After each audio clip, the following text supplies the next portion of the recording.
Hi, welcome back to Pass IELTS Plus. Today's practice is about describing a noisy place you've been to. Watch till the end, and don't forget to subscribe for more IELTS speaking model answers. Let's start with part 2.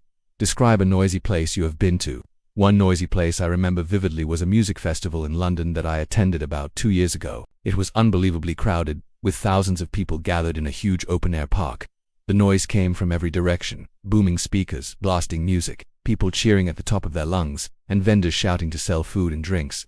At times it felt like a storm of sound that you simply couldn't escape. I was there with a group of friends, and we were trying to enjoy the live performances. Although the atmosphere was incredibly energetic and exciting, it was also fairly overwhelming. We had to shout just to be heard by each other, and by the end of the evening, my ears were ringing. The noise made me feel torn. On one hand, I was over the moon because the music and energy were unforgettable. On the other, I was completely drained, and I promised myself I'd bring earplugs next time to manage the chaos. Now for some Part 3 discussion questions. First, what are the main sources of noise pollution in modern cities?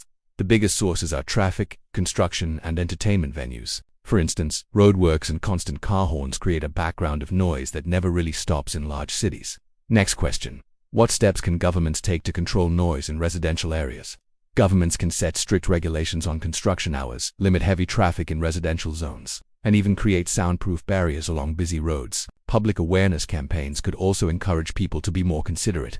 Third question. How does prolonged exposure to noise pollution affect people's health and concentration? It can have deeply harmful effects such as sleep problems, high stress levels, and difficulty focusing. For example, students who live near noisy roads often struggle to concentrate on their studies, which affects their performance. And finally, are younger people more tolerant of noise than older generations? Yes, generally speaking.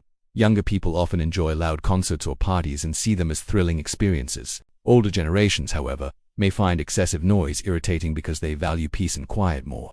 That's it for today's practice. If you enjoyed this model answer, don't forget to subscribe to Pass IELTS Plus for more IELTS speaking tips and examples. Thanks for watching, and I'll see you in the next video.